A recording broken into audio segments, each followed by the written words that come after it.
I was 18 years old when I got married. I belonged to a very conservative family, a Baloch family, where good daughters never say no to their parents. My father wanted me to get married, and all I said was, if that makes you happy, I'll say yes. And of course, it was never a happy marriage. Just about after 2 years of getting married, about 9 years ago, I met a car accident. Somehow my husband fell asleep and the car fell in the ditch. He managed to jump out, saved himself. I'm happy for him. But I stayed inside the car and I sustained a lot of injuries. The list is a bit long. Don't get scared. I'm perfectly fine now. Radius ulna of my right arm were fractured. The wrist was fractured.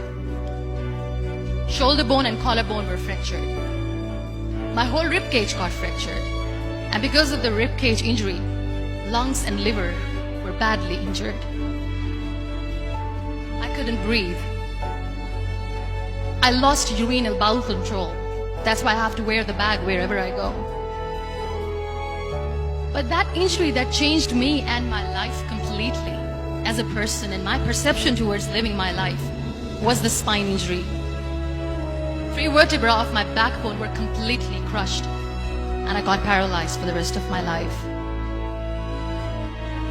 So this accident took place in a far-flung area in the outskirts of a very small province, Balochistan, where there was no first aid, no hospital, no ambulance. I was in the middle of nowhere in that toppled car.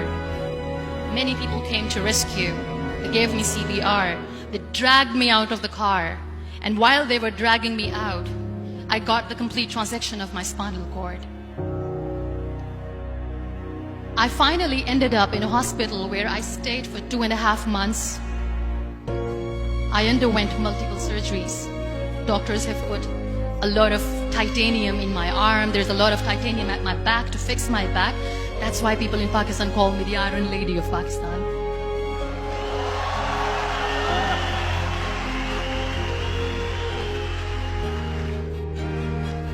Those 2.5 months in the hospital were dreadful. I will not make up stories just to inspire you. I was at the verge of despair. One day, doctor came to me and he said, well, I heard that you wanted to be an artist, but you ended up being a housewife. I have a bad news for you. You won't be able to paint again because your wrist and your arm are so deformed, you won't be able to hold a pen again. And I stayed quiet. Next day, doctor came to me and said, your spine injury is so bad, you won't be able to walk again. I took a deep breath and I said, it's all right. The very next day, doctor came to me and said, because of your spine injury and the fixation that you have in your back, you won't be able to give birth to a child again. That day, I was devastated. I still remember, I asked my mother, why me? And that is where I started to question my existence. Why am I even alive? What's the point of living? I cannot walk, I cannot paint, fine, I cannot be a mother. And we have this thing in our heads, being women, that we are incomplete without having children.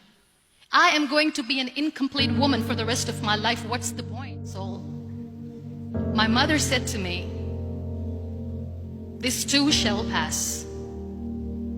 God has a greater plan for you. I don't know what it is, but He surely has.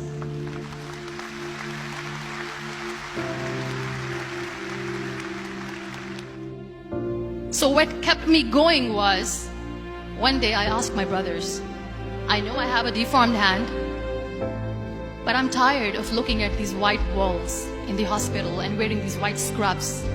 I'm getting tired of this. I want to add more colors to my life. I want to do something. Bring me some colors. Bring me some small canvas. I want to paint. So the very first painting I made was on my deathbed, where I painted for the very first time.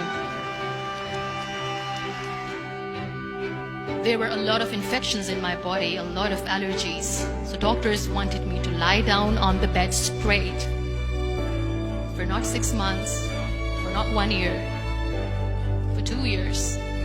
I was bedridden, confined in that one room, looking outside the window, listening to the birds chirping, and thinking maybe there will be a time when we'll be going out with the family and enjoying the nature. That was the time where I realized how lucky people are, but they don't realize. And you know how it all began? That day I decided that I'm going to fight my fears. We all have fears. Fear of unknown, fear of known, fear of losing people, fear of losing health, money. We want to excel in career, we want to become famous, we want to get money. We are scared all the time. So I wrote down one by one all those fears. And I decided that I'm going to overcome these fears one at a time. You know what was my biggest fear? Divorce. Didn't work. But the day I decided that this is nothing but my fear, I liberated myself by setting him free. And I made myself emotionally so strong that the day I got the news that he's getting married, I sent him a text that I'm so happy for you and I wish you all the best. And he knows that I pray for him today.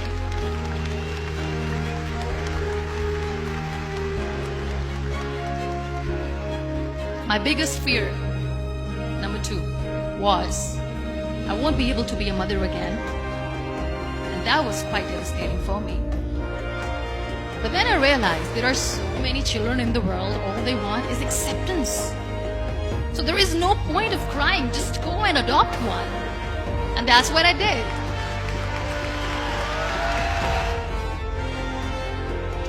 So when you accept yourself the way you are, the world recognizes you.